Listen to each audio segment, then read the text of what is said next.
I know that in this next chapter that I consciously create, I want to have more fun.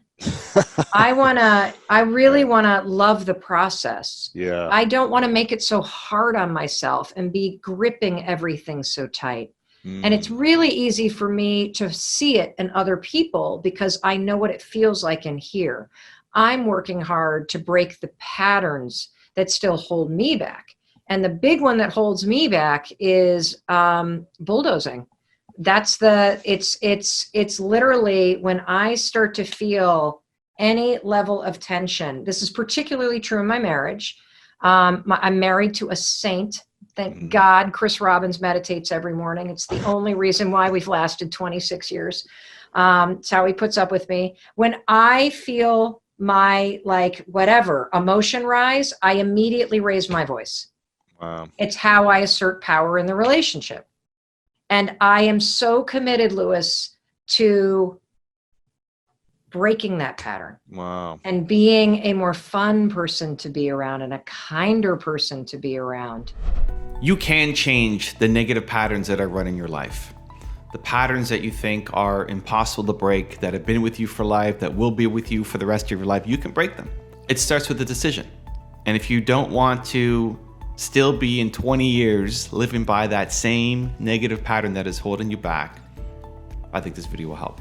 Most of what we do is subconscious. Most of what we do is beneath the surface. Most of what we do is what we've been conditioned to do and the patterns that we've seen. And if you're watching this, you're likely an adult, and we've been running the same pattern programming for a number of years, if not decades. And it can be really difficult to be able to switch that pattern. But I'm going to give you a formula today that I think will really help, and one that I'm applying myself as well in my life. So step one is even just acknowledging that the pattern exists and that you want to make a change. What is the habit? What is the negative loop that's in your mind? What is the thing that you don't want to still be thinking in the next year, 2 years, 5 years, 10 years? What is that thing? One of the things that I'm working on is moving to a space of great things happen to me. I had a great video coaching session with Beth Hendel, and my big aha moment that came from there was I believe in the plan.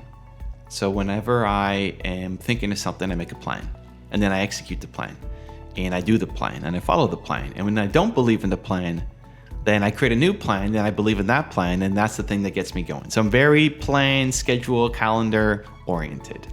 That gives me my security, that gives me my identity.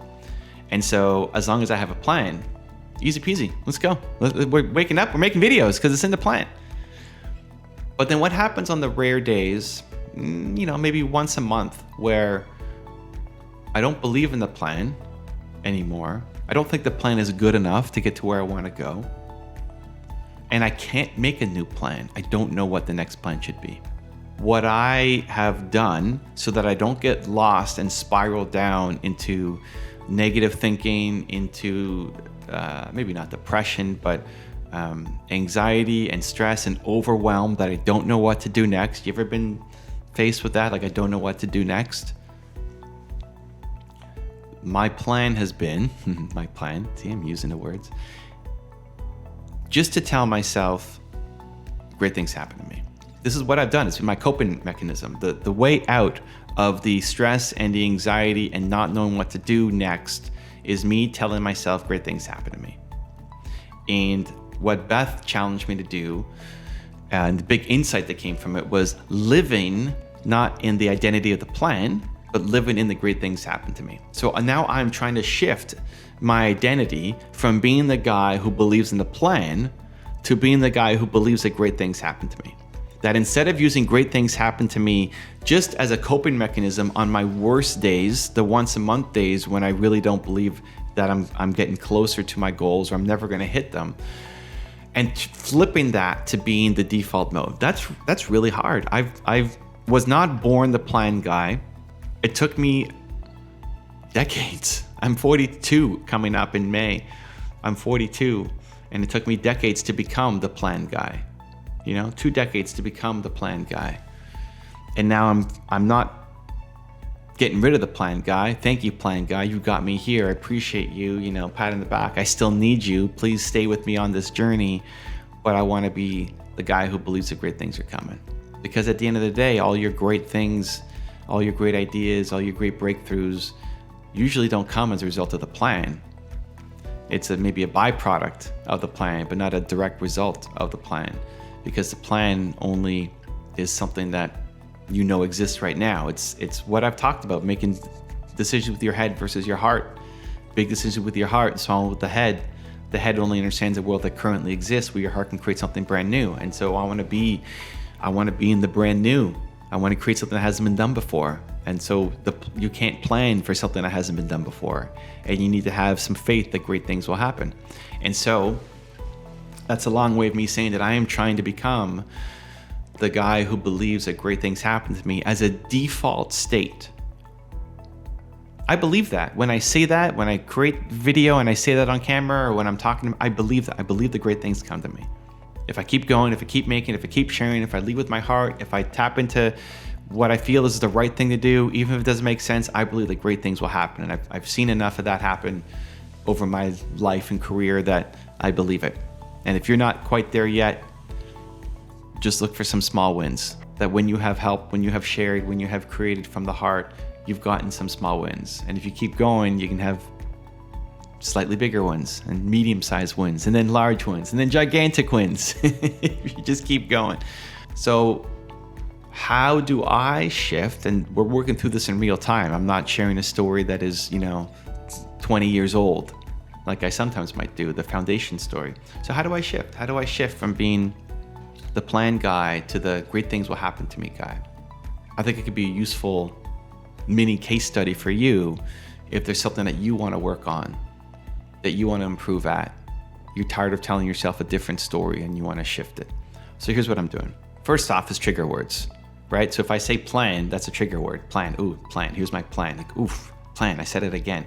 Not that it's bad, right? For years it might be bad. It might be a critical, you telling yourself that you're stupid or that you can't, right? Can't could be another a trigger word, or hard is another trigger word.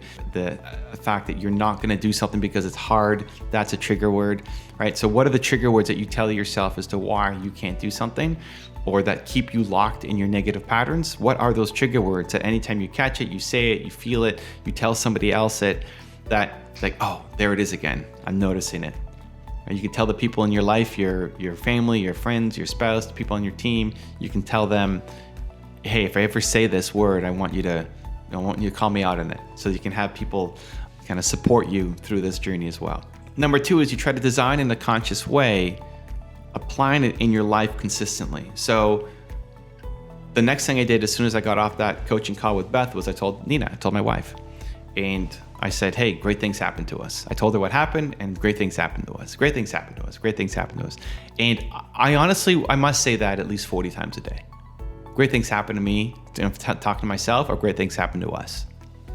If you want, you can set it as an alarm in your phone. You could put it as the background on your computer screen. You can put it as a sticky note on the bathroom mirror or the door. I have an email that I sent myself that I didn't delete out of my inbox. So I always see it in my inbox every day when I'm checking my email. I check my email once a day, and it's always the last email that I check because I never remove it from my inbox. And it says, this is your great things happen to you reminder. This is your great things happen to you reminder. Every time it's like, oh, that's right, great things happen to me. Because that's still it's nowhere close to being my default, but I'm working towards becoming that person. So it's the decision to do it, and then with intention, putting things into your calendar so that it happens. So again, maybe you're setting an alarm on your phone, maybe you're putting the picture up on your wall, you're telling your friends and the people around you, and you're finding a way to repeat it. And I'm not judging myself as to, I need to get this done next week. I just want to make a little bit of progress every day. Beth team reached out and wanted to do a round 2 of coaching. And I said, I'm still, thank you. It's amazing. I'm still working on the last thing, the great things happen to me shift in mindset is something that I'm working through, and it's incredibly powerful. And I don't think I need any help for anything else yet. I'm still working through this thing. This week has been a really challenging week. for Nina and myself as well. We ran our Build to Serve challenge, which was crazy. When we first did it, the idea that was pitched to me was 7 days, 45 minutes to an hour each day. And we ended up going the 7 days in, 3 to 4 hours each day, which I didn't budget for, but it was amazing, helping thought leaders and speakers and coaches and entrepreneurs, authors. Just the energy and the vibe and the love was so amazing that it took up an incredible amount of time.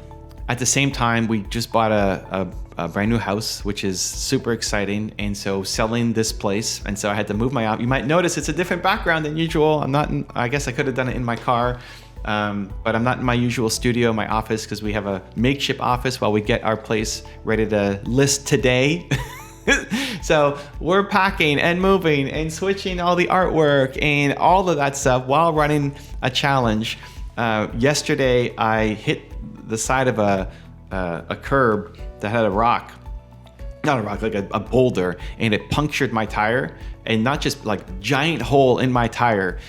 So we have to go and get the car fixed on top of everything else, which is why I can't film in the car like I normally do, because I don't have a car right now because it's being fixed because I blew out the tire, and just issue over issue over issue. And my niece was with us yesterday, and she made a comment to my wife, Nina, about how calm we were through everything. Like, okay, well, the car tire got blown out.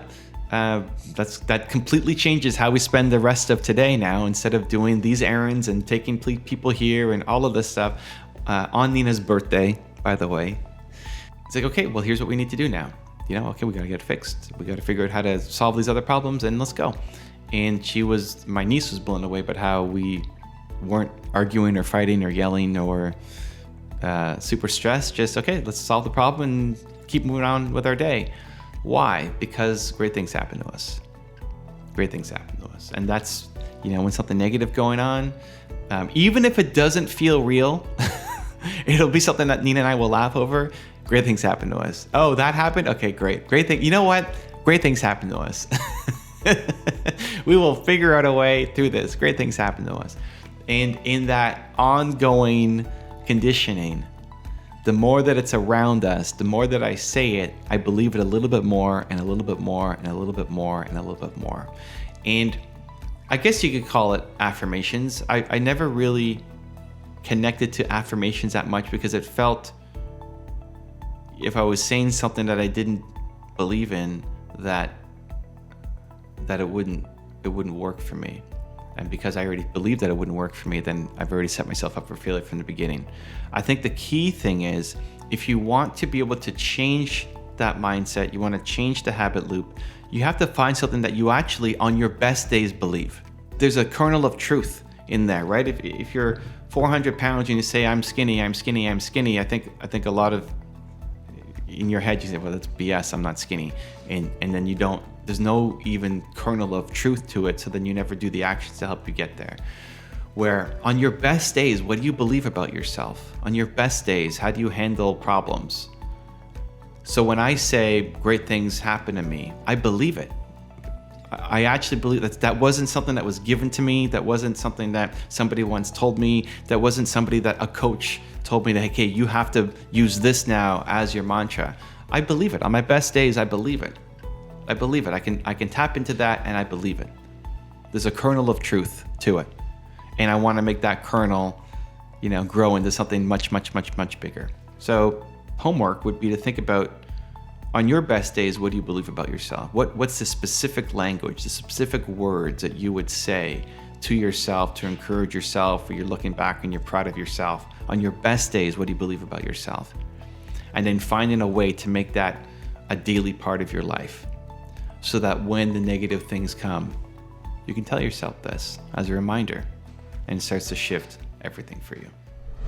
Also, to make sure you're actually taking action after watching this video, I've designed a special free worksheet just for this video. The worksheet will highlight all of the lessons learned in this video, as well as pull out our 3 favorite learnings and quotes that will inspire you to actually do something. The worksheet will also give you space to write down what your key takeaways are and your specific plan of action to make sure you're getting results. If you want the worksheet designed specifically for this video, absolutely for free, there's a link in the description below. Go click on it and start building the momentum in your life and your business. I'll see you there.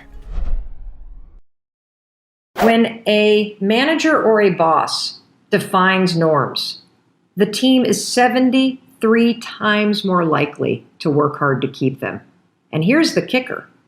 They're 125 times more likely to address the situation if there's somebody on the team who is not operating within the norms.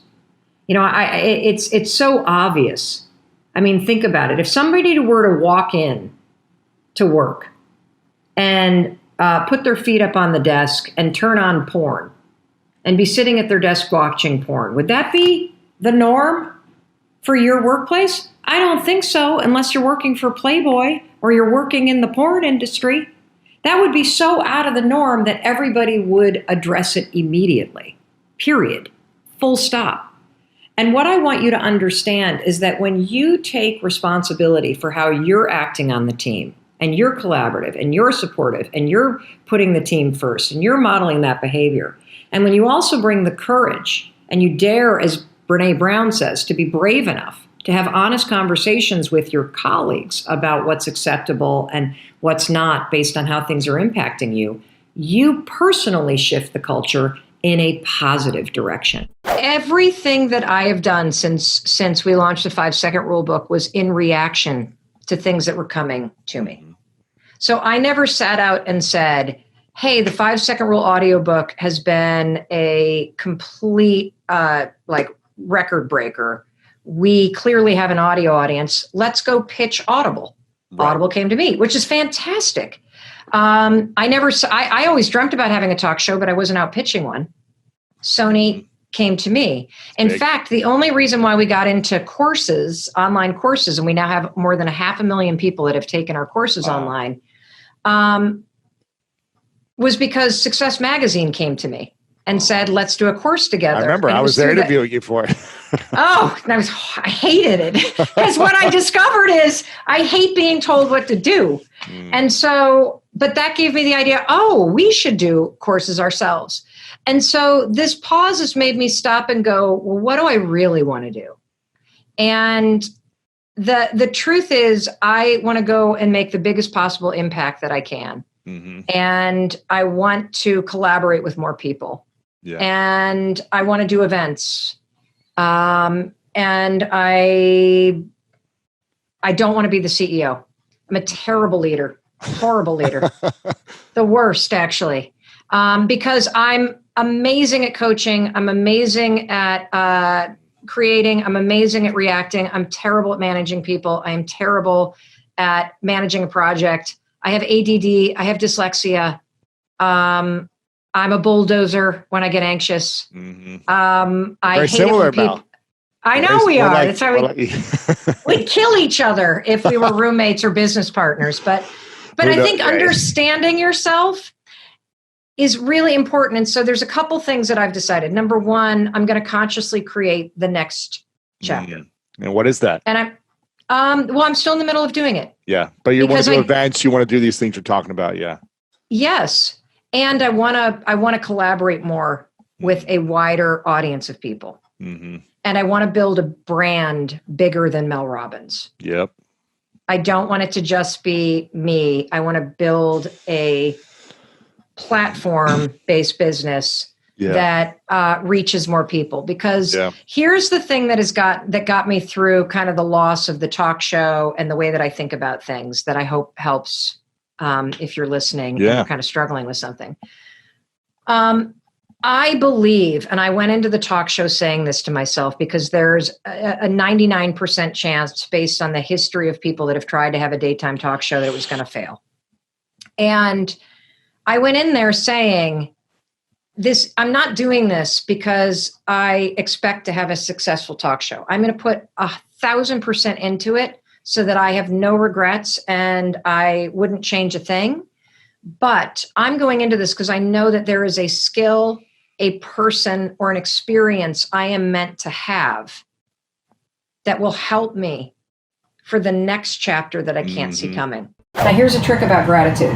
Writing down what you're grateful for doesn't work unless you do it this way. Because if I ask you what you're grateful for, everybody says the same thing. I'm grateful to be alive. I'm grateful for my health. And I'm grateful for my family. And that's so generic that you're not retraining your brain. Right. You've got to add in the because. Right. I'm grateful for X because. Okay. And the added detail will make you change up what you say, and it will also train your mind in a way that's more detailed, so it actually has a lasting impact on the way that you view the world. Here's the thing about morning routines. I think morning routine envy is a real thing, and I do believe that a lot of people lie about their morning routines. I think lying about your morning routine is a real thing. I think pretending you have the perfect morning routine is a real thing. I'm about, when I'm home, I'm almost 80% in my morning routine. I get it done because it's super simple. Right. So, I think I need a simple one. Yes. And when I'm traveling, I almost never get the whole thing done because there's too many excuses. I think the key to having a morning routine, and morning routines are critical because how you start your day has a massive proven impact on how your day turns out. There's one piece of research that I think is really profound, and this comes from Sean Anker. I talked about this yesterday, but I'm gonna tell you this too, Susie. If you consume 3 minutes, just 3 minutes of negative news, of negative television, of negative emails, maybe stressful emails from work or stressful texts from friends, you have more than a 50% chance 8 hours later to say you had a bad day. And the reason why is because of what consuming that kind of information does to your mind. It literally sets your mind up to be on the lookout for things going wrong. And so the reason why a morning routine is actually so important is because, number one, it determines what your priority for the day is. And we also know, based on research, that your mood in the morning, it impacts your productivity all day long. Just because you identify, and for me as a kid, for whatever reason, I have my own version of feeling invisible and feeling like I'm not good enough. And so my way of coping, both with my anxiety and being a survivor of sexual abuse and wanting love, which we all need, is I was like an overachiever. And so I'm the kind of person that's super busy and a go-getter because it got me attention. And if I was the one that was super busy and achieving, I not only got praise, but it also insulates you from other people not picking you because you're the one in a leadership role doing the picking. Right. And so there's a part of me at the age of 51 that is realizing that, these feelings of feeling unworthy and this hyper drive to try to achieve, it's all coming from a place of feeling inadequate or like what I'm doing is not enough. And still, so that's at 50, having the talk show, having a best-selling book, having the Audible originals, having the platform everywhere, having the impact, it still don't feel, being the most booked female speaker in the world, like you still don't feel. It's so stupid. It's annoying. And human beings are annoying. We are stuck with this wiring. Like if you think about it, like all of the crap you believe is probably a hangover from age 0 to 10. That as adults, we walk around thinking the same stuff we thought as kids. And I can't stand that I feel that way, but knowing it allows me to catch it before it stops me from having an event or writing that next book or taking a risk. If you took money off the table, if you didn't give a shit what anybody else thought, what's the thing you would love to be doing with your life? Seriously. Do you dream of being a professional photographer? Do you want to open your own restaurant? You always thought about traveling the world and entertaining kids with your juggling skills.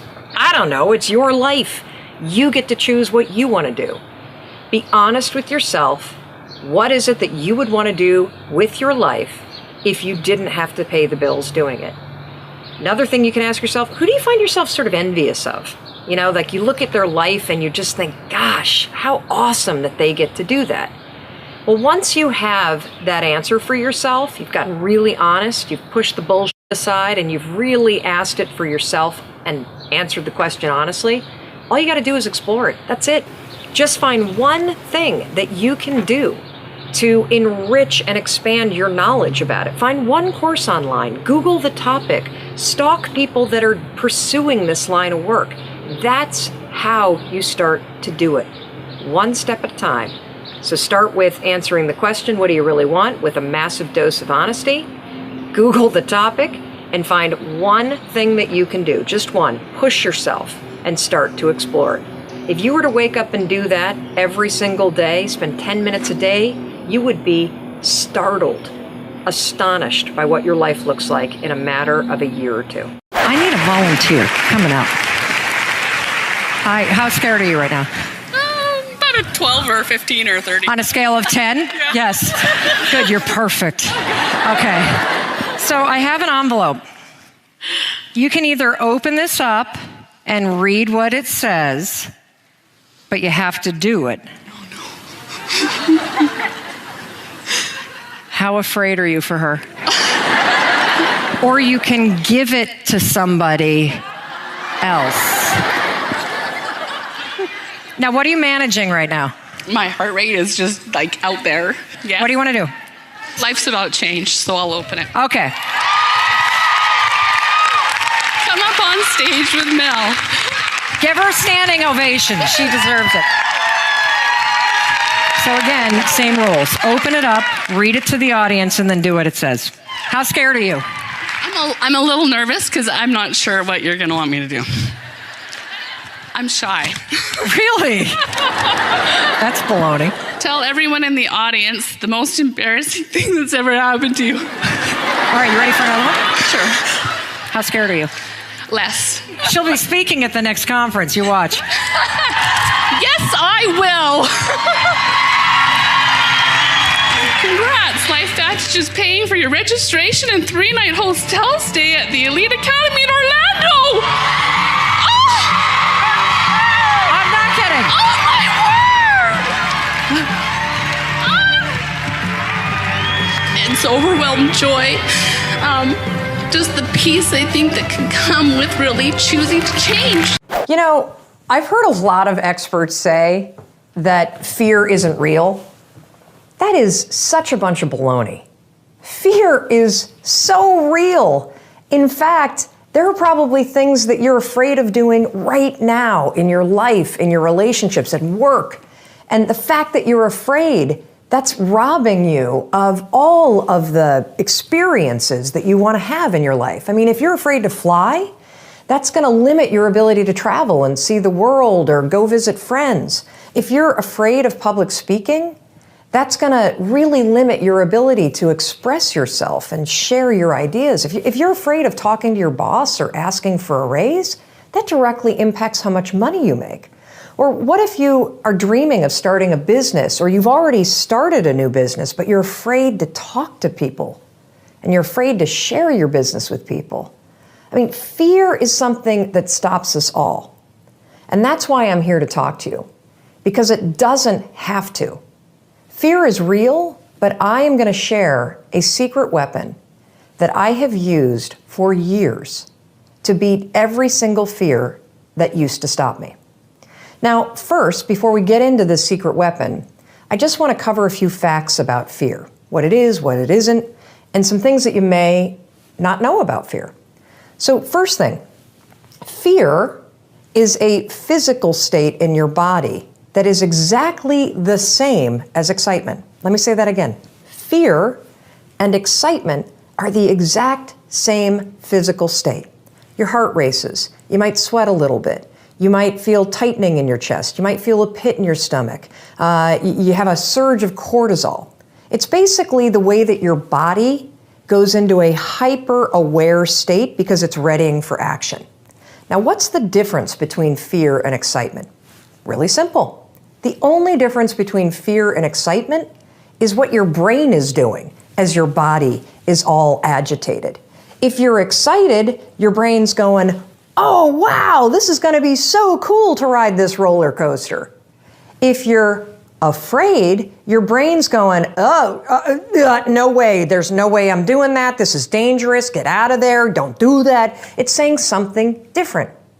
So what's critical about understanding this is that we're going to use the fact that your mind is either working for you for excitement or against you with fear to your advantage. And I'll tell you about it in just a minute, how you're going to do that. Second thing I want you to understand is that you may have heard the advice, feel the fear and do it anyway.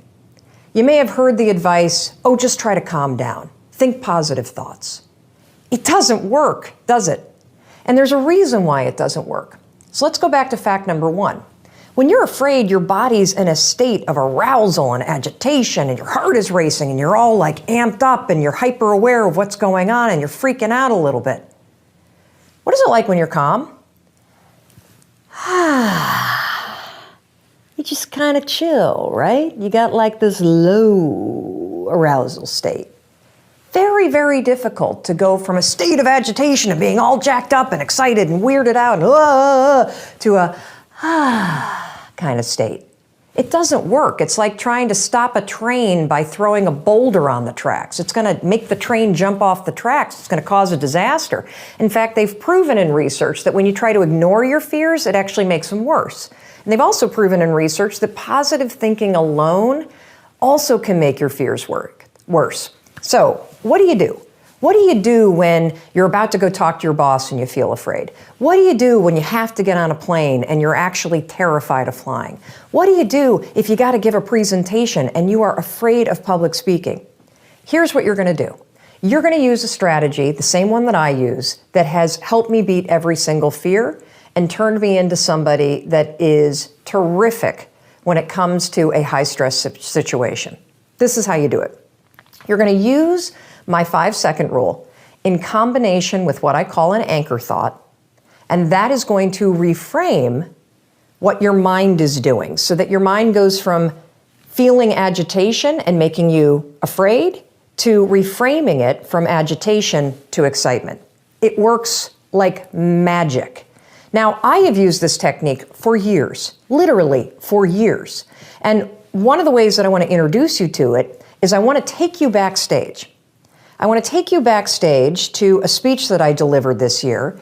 And what you're going to see is you're going to see me behind, the major set. I'm about to walk out. You can kind of hear the crowd roaring. My introductory video is playing. My body is in a state of arousal. I am literally, my heart is racing, my arms are sweating. It's like you're going to see this. I'm going to tell you about it. And you're going to watch me use this same technique I'm going to teach you to reframe my nerves into excitement. Check this out. All right, I'm about to go on stage. There are 7,000 people out there, and it's so exciting because what they don't know is they're about to learn the 5-second rule, and their lives will never be the same again. Now, I got to tell you, my heart is racing. My armpits are sweating. I have the exact same physiological feeling as when I'm afraid, but I'm not afraid. I'm excited. Excitement and fear is the exact same thing in your body. It's just what your brain calls it. Here's a trick that's proven by science that I use every time I speak. When I start to sweat, when I start to have butterflies, when I start to have my heart race, I say, I'm excited. I'm excited to get out there. I'm excited to talk to these people. I'm excited to share the 5-second rule. And what that does is it sends a message to my brain that tells my brain why my body's all agitated and excited. And that way, I don't feel afraid. Remember, excitement and fear, exact same thing in your body. The only difference is what your brain calls it. Go get them. Now, I want to give you one more example, just to make sure that you really get how you can use this. So a lot of you have written to me about your fear of flying, and I can really relate to that fear because I used to have the exact same fear. But I use this same strategy to conquer it. Here's how you're going to do it. So first things first, if you've got to do something that really makes you nervous or that you're afraid to do, before you're about to do it, come up with an anchor thought. What's an anchor thought? Well, an anchor thought is something that's going to anchor you so that you don't escalate any situation into a full-blown panic attack or into a situation where you screw things up. It's a way for you to anchor yourself so you maintain control over what you're thinking and how you behave. So here's an example with flying. It's important when you're creating an anchor thought to pick something that is in the proper context of what you're afraid to do. So for flying, pick an anchor thought that has to do with the trip that you're taking. So if I'm boarding a plane to fly back home to Michigan, an anchor thought might be a picture in my mind of my mom and I walking on the shores of Lake Michigan where I grew up. That's a thought that makes me happy, it makes me excited, and it's also related to the trip that I'm taking. If you have a conversation that you need to have with your boss, pick an anchor thought about how you feel after having that conversation. Maybe it's you picking up the phone and calling somebody that you love and saying, "Oh my gosh, it went so well." Or, you walking out of the meeting and feeling like, "Yeah, I survived that conversation. I feel pretty good about myself." So now that you have your anchor thought, you're ready to beat the fear. What is the biggest obstacle that we face? Tiago, it's simple. It's self-doubt. It's not fear, it's not lack of money, it's not lack of supporters. It's the fact that deep down inside, you will doubt yourself at critical moments. And here's the problem with self-doubt. Self-doubt doesn't have to stop you. The problem with self-doubt is that the second that you feel a little doubtful, the second that you start to question yourself, you physically hesitate. That hesitation has become a habit that stops you. Because the moment you hesitate, it wakes up your brain starts thinking, and then you hold yourself back. You guys know I talk about the 5-second rule incessantly. It's the title of the new book that I'm writing that's coming out in 2017. The 5-second rule is a tool that battles self-doubt. Because in those moments, those tiny micro moments, when you're faced with, should I do this or should I not? Should I speak in a meeting? Should I hold back my ideas? Should I have this tough conversation or should I wait till later? The second you doubt the option of moving forward, you hesitate. Then you think, then you hold back. That's how it happens every single time. That's how you sabotage your success. That's how you rob yourself of joy. That habit of hesitating the moment that you feel doubt is killing your dreams. The single biggest obstacle in life, Tiago, is the doubt that you feel. And the single biggest mistake that you're making is that you hesitate when you feel it. If you start to use the 5-second rule in those moments to just physically move forward within 5 seconds of feeling that doubt, you'll win. The talk show experience was almost like, it's weird. It almost feels like it didn't happen. Really? Yeah. It was your whole life for like 2 years. Yeah. But, 175 shows, it was super intense. It was almost a spiritual experience because I had dreamt about it for as long as I could remember. And I stepped onto that talk show set with such a level of mastery. And the reason why I had a level of mastery is because I could look backwards at my life and see that I had been heading to that moment for my entire life.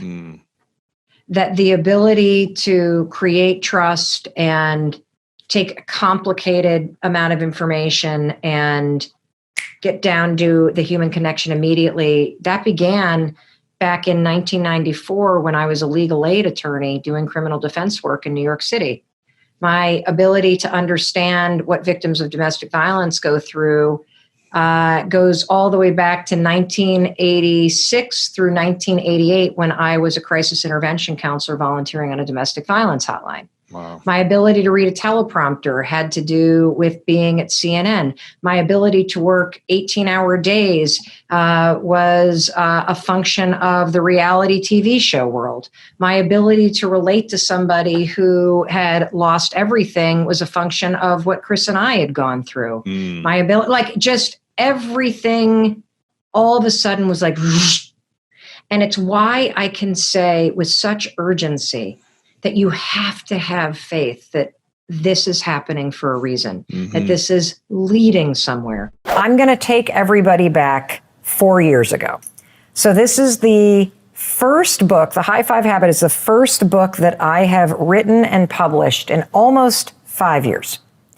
Back in 2007, I released a book called The 5-Second Rule. And Lisa and her husband, Tom, played a pivotal role in one of the biggest professional breakdowns of my life. And they had no idea that it was happening at the time. No clue. And Lisa, I think you just found out about it by reading about it in chapter 12 of my new book. Yep. So here's what was going on. I had written the 5-Second Rule book. I had self-published it because I thought that that was the best thing to do. I had a dream of being a #1 New York Times bestselling author. And I put it up on my vision board, and I dreamed about it, and I thought about it, and I studied all the authors that we all admire. And I did my best to do all the things that you are supposed to do in order to sell enough books to grace the New York Times bestseller list, right? So I email my newsletter list, and I am doing speeches all over the place, and I'm pre-selling books as best I can in the back of a room with my pad of paper, taking people's, like literally for months, I did everything I could. And when the book came out, I sent the email out to everybody. And folks on my email list and everybody I'm related to immediately went to Amazon to buy the book. And here's what happened. Within an hour or two, the book was listed as out of stock. Now, I thought, yes, yes, I have won. I am a best-selling author. I have sold out of Amazon in a matter of a few hours. Oh my God. This like literally, this proves all the things that everybody said about me in middle school is not true anymore. I've done it, Lisa. And then I started to realize I had not sold all the books. Because I had 20,000 books at Amazon. I did not have that many people on my email list. And people started to email back going, it's out of stock, it's out of stock, it's out of stock. You think your dream, like the height of your freaking dreams come true at this point? Yes, I think I've done it. Like I've sold, like I am a success. I am a phenomenon. This is unbelievable. I think the dreams are coming true. And then within a couple hours, people start emailing going, it's out of stock, Mel, it's out of stock, it's out of stock, it's out of stock. It dawns on me, there's no way I sold 20,000 books. There's no way. I call the printer that I worked with that helped me self-publish, and it's a little self-publishing publisher. And he tells me that he's seen this happen before, where when Amazon gets a flood of traffic to something that they're not expecting, they will turn off supply to make sure it's not a bunch of bots. And to also check inventory. And we had no ability to figure this out. So for the first couple weeks that the book was available, it was out of stock. So here I am in this 2-week period where I have worked my ass off. I have done everything you're supposed to do, Lisa. And my book is out of stock. I have sent my entire marketing campaign to a product you can't get. And I'm thinking, why are you doing this to me, universe? I have worked hard. Why do I have to be the bad news bearers? Why am I not part of that super, awesome group of best-selling authors? When is it going to be my turn? And I start to go down the drain.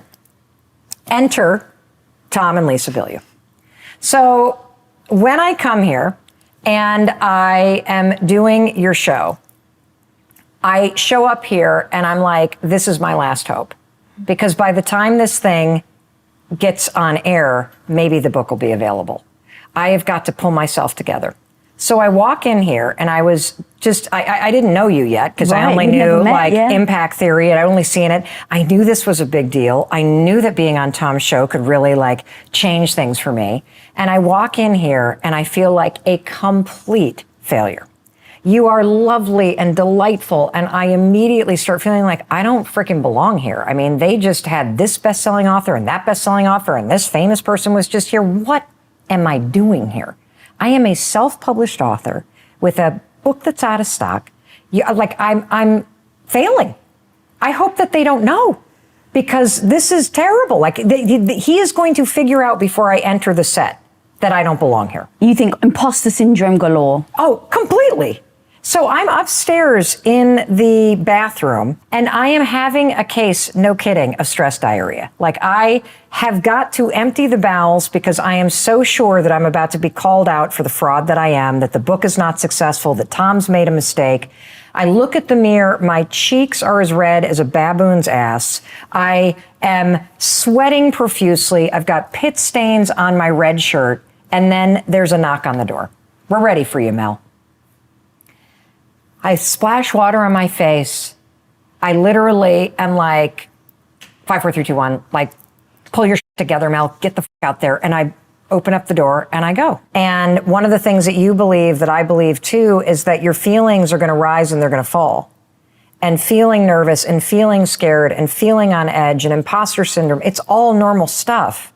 You got to develop the ability to feel all that stuff, have your cheeks be as red as a baboon's butt, and walk out there and do it anyway. That's what you've got to develop in life. Mm-hmm. And that moment taught me that. And there was something else that happened. So when I left that set, the whole time that the book was out of stock and I'm sitting here going, woe is me, and I've failed again, and I screw everything up, and why doesn't anything ever work out for me? I would catch myself and I would say this: there's no way, Mel, that you've worked this hard, that something amazing isn't going to happen. You have to keep going.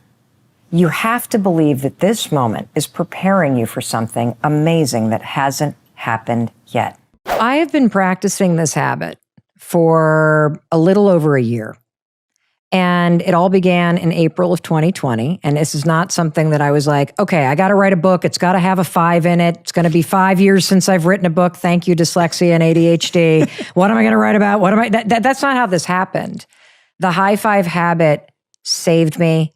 It was a ladder that helped me climb out of a hole I had fallen into emotionally, physically, spiritually. And a year later, after practicing what is going to sound like a weird, stupid thing, which you will resist. And Jay, you and I are going to unpack this because it's sad why everybody resists it. Mm. It has to do with the dust that's accumulated.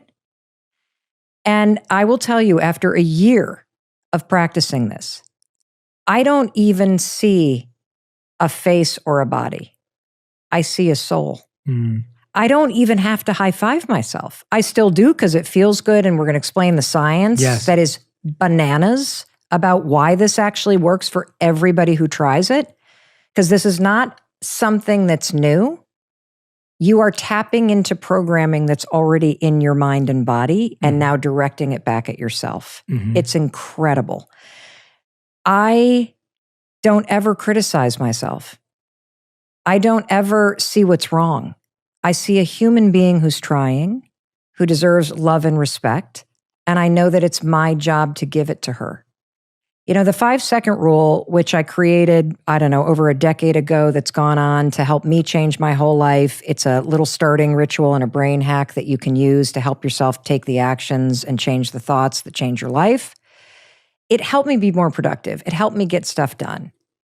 The high 5 habit has changed who I am.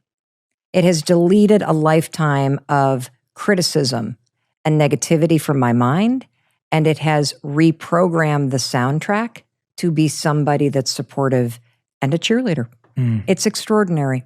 My brand of self-help is Mel's life is kind of up at the moment, and she can't figure out how to help herself, so she stumbles by accident on something really stupid on its face, and it feels good. And then I share it with my audience, And if they pick up on it then I'm like, okay, we're on to something. So for me, the high five, Tom, began, I'm fired from my talk show. My book contract is canceled. Every speech has been canceled. My kids are now home. So we've got 3 kids, 22, 20, age 15, all in varying states of distress. I am triggered because my origin story, as you know, from being on the show and us being friends, the 5-second rule was 12 years ago. Losing everything. And so I'm now having this feeling like I'm about to lose everything. And I'm also feeling like I'm losing grip on reality as the pandemic is hitting and as my kids are in distress. And I don't know what to do, just like everybody on the planet. I find myself in my bathroom one morning in my underwear, and I am having this spiral of negative thoughts. I look like shit. I don't know how to fix this. I wish somebody would solve this for me. I feel overwhelmed. I feel scared about my parents' health. I feel scared about everybody on the front lines. And even though I'm literally, like you, somebody that empowers other people, I didn't know what the f- to say to myself. And as pathetic as it sounds, I found myself just raising my hand, just in a way to basically be like, shut up, Mel. Come on, girl. You, like, put your shoulders back, lift your chest. You got this. You can do this. And something shifted, and I went on with my day. And then the next morning, I walk into my bathroom, and this is the other weird thing about the high five. I've literally either criticized myself or ignored myself in the mirror for decades. When you start to have a moment with yourself, the crazy part is you start to build a partnership with yourself. That's interesting. Like, you know, when you are pulling out of your driveway or you're walking down the street and you see a neighbor and they greet you, you will start to have that experience when you create this intentional moment with yourself in the mirror every morning. And so as I started to do this, I thought, this is actually making me feel like the wind is at my back when I leave the bathroom. It's making me feel just like when you leave a huddle in sports and you high five, or you're a runner running a race or doing some big endurance challenge and some spectator high fives you, or another racer's like, come on, you got this, as you're dragging down low. It gives you a little energy. Like, I think too about this high five a lot. Like, I know you're friends with David Goggins. I'm a huge fan of Goggins. And I know there's a lot of people that watch this show, especially men, that are like, this sounds kind of stupid. This is the equivalent of Goggins' cookie jar moment. So we all think, like, we've all been raised like, tough love, hard on myself, this, bullshit. The research is clear on this. Being hard on yourself is not motivating. It's demotivating. And if you already feel like a failure, or you feel a sense of shame, or you're overwhelmed, beating yourself up for where you are does not work. It drives you into the gutter. The most motivating force in the world, on the planet, based on research, hands down, is empowerment, encouragement, support, and celebration.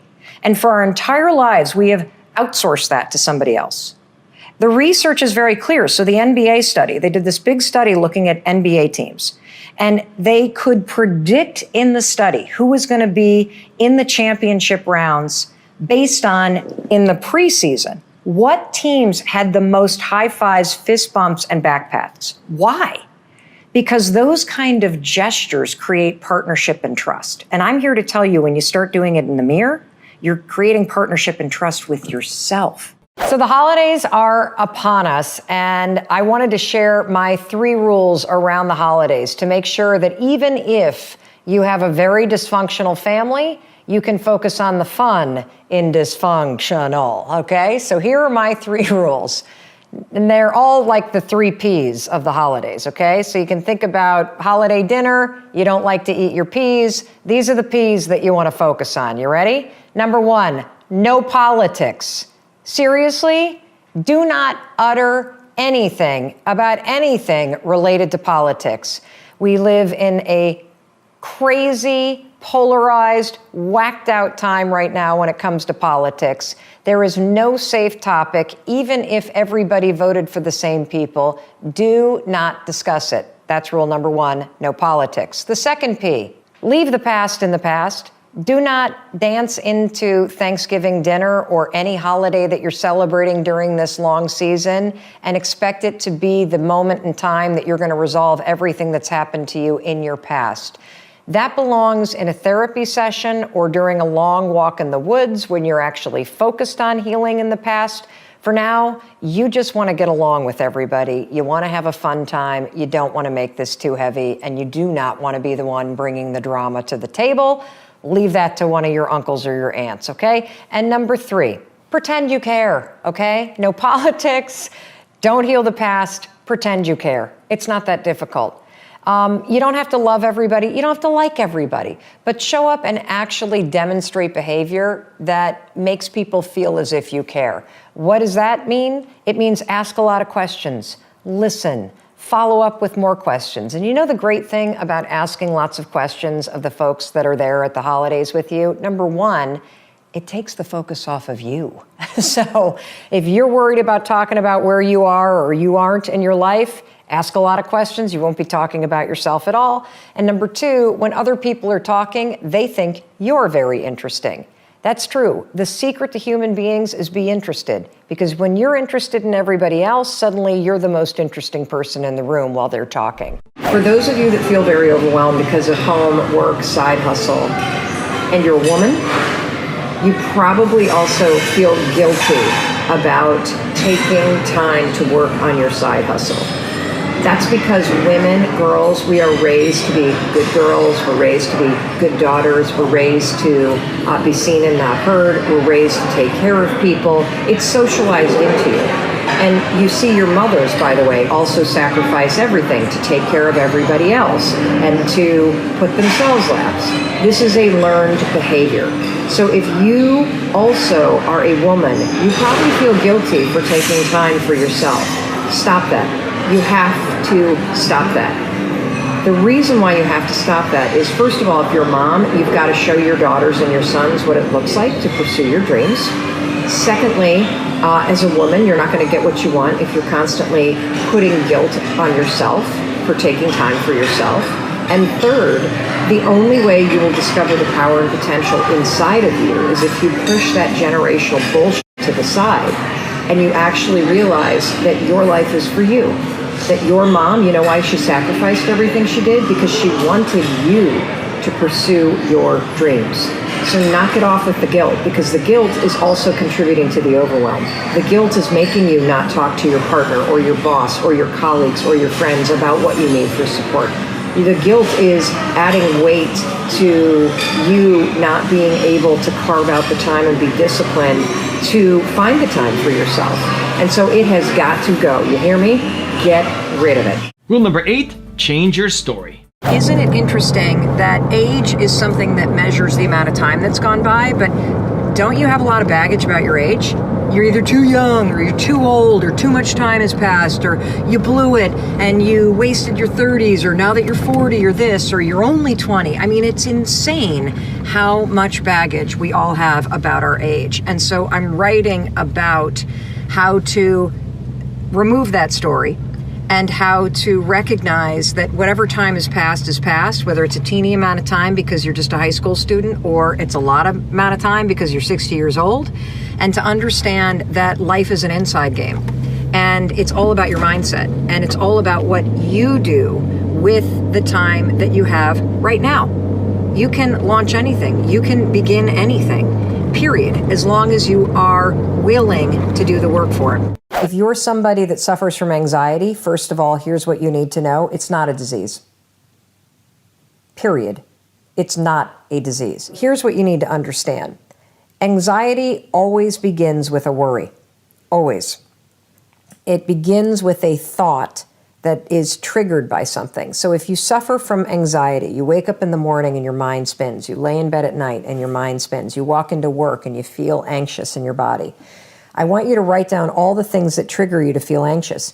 Interestingly, another major trigger is being home or going home and that moment right before your partner walks in the door.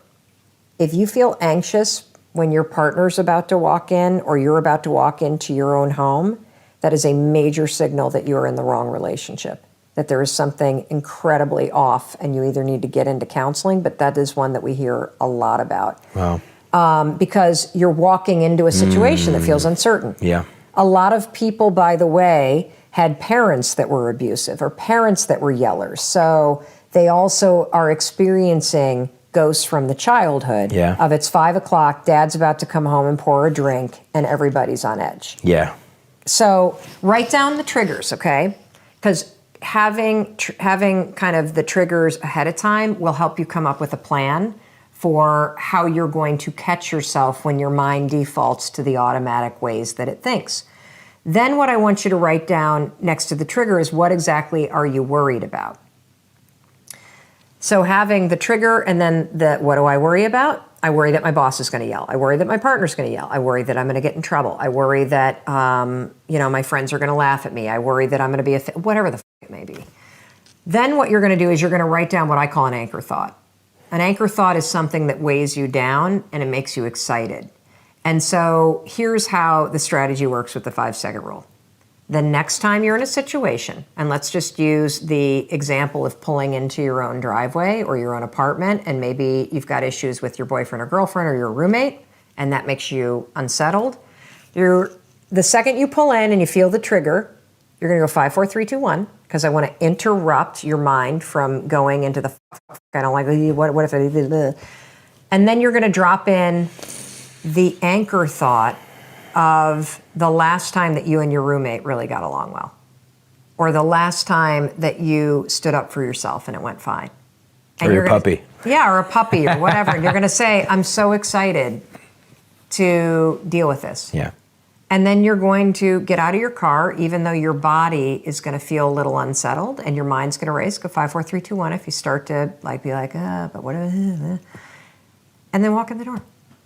And what I'm teaching you to do is to not let your mind hijack you. Right. And it's very important because there's a very tight nexus between your habit of worrying and spiraling your thoughts and the way your body starts to amp up. And so we want to settle your mind so we don't agitate your body. You got it? Yeah.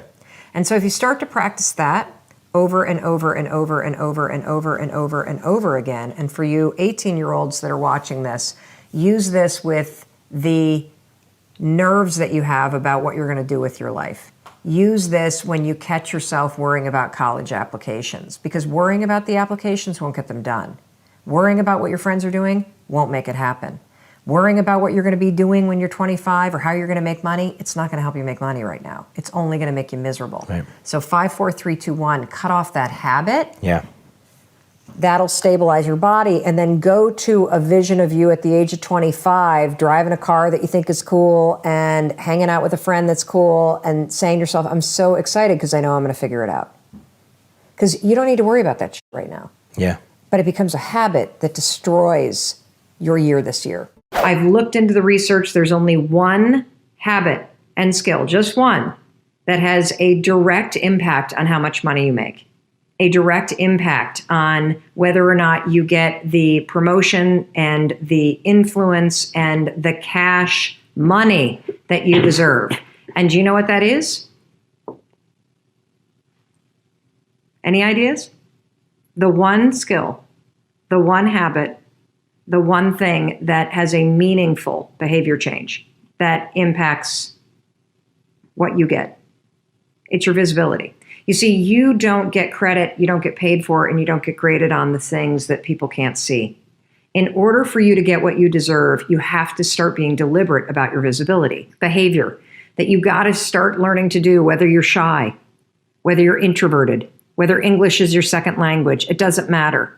You've got to learn how to speak up. You've got to learn how to share your ideas. You've got to learn how to talk about your business. You've got to learn to talk about your dreams and your goals. And I know for many of you, that is one of the most terrifying things in the world. You hate being the center of attention. The idea of speaking in a meeting at work and risking sounding like you don't know what you're talking about is really scary. The idea of asking for feedback from your boss or asking for a raise, really scary. The idea of going in and talking to your professor about adjusting your grade, really scary. The idea of raising your hand, I get it. I read your emails, I see the comments, but you've got to understand that this is the number one skill that you need in order to increase your visibility, wherever it is that you need to increase your visibility. There's a lot of you that are running from things instead of running to things.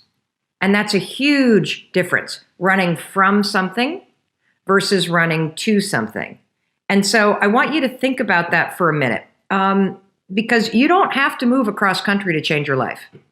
And you don't have to do something drastic to experience drastic positive change. And here's the thing about running away from your problems, running away from your past. Have you ever noticed that when you run away, it tends to follow you? You know, I used to have this problem in relationships. And the reason why I had this problem is because I was a very unhappy person. I didn't like myself truly as a person until probably 4 or 5 years ago.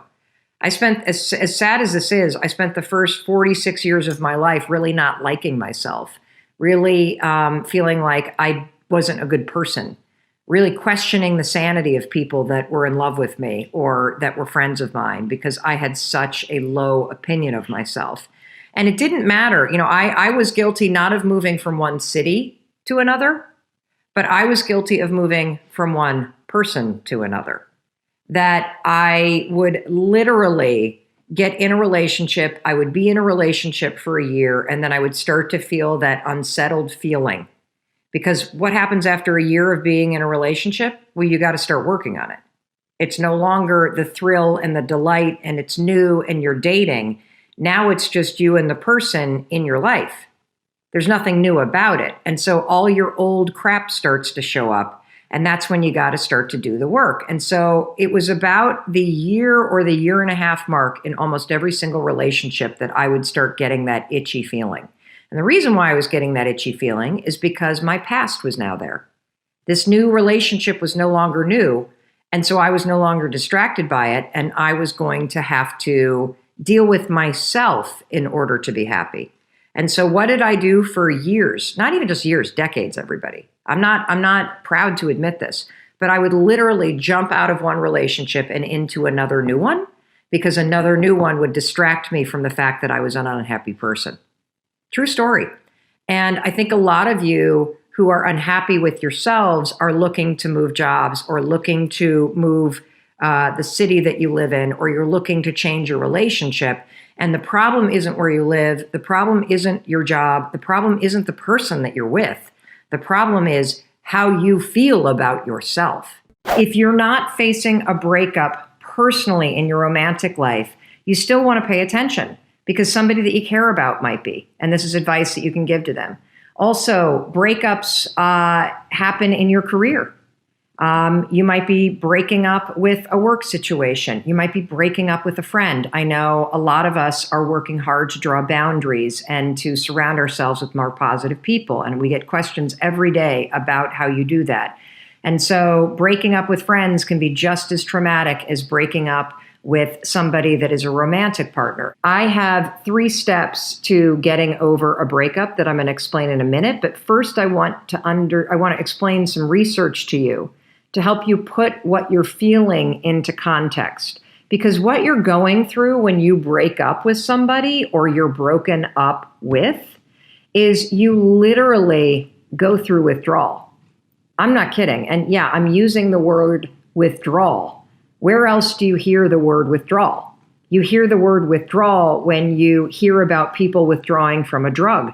And that's a lot similar to what you're going through. In fact, there was a study done by neuroscientist Lucy Brown who found that, like drug abuse, romantic love begins with that euphoric feeling.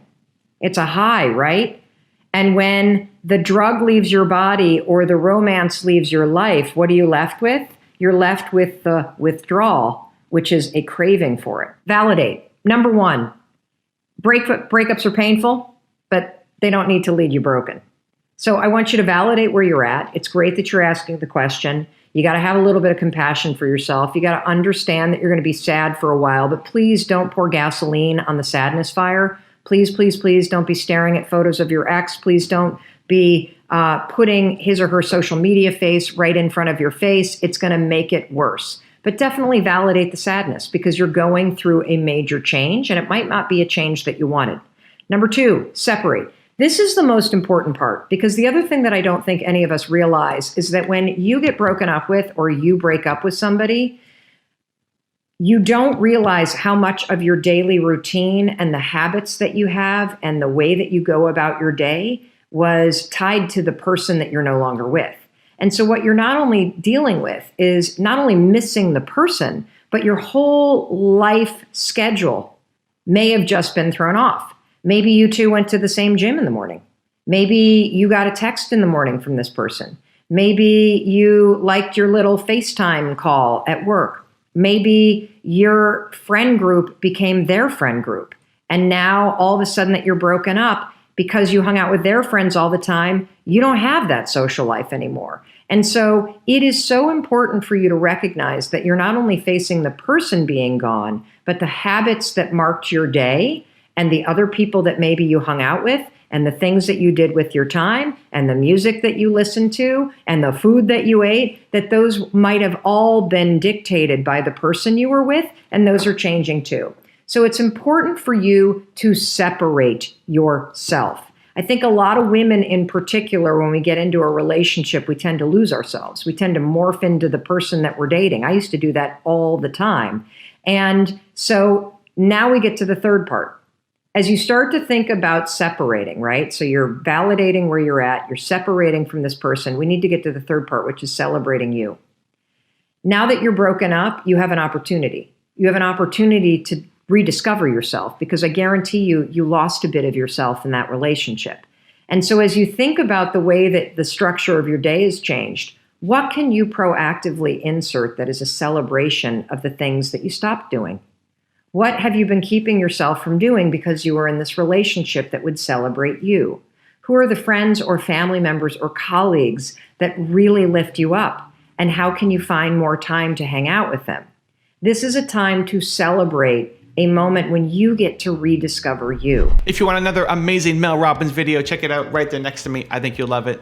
Continue to believe, and I'll see you there. When you hit a moment in your life or your work or your family where you feel very overwhelmed, one of the most important things to not do is An overscheduled entrepreneur cannot be creative.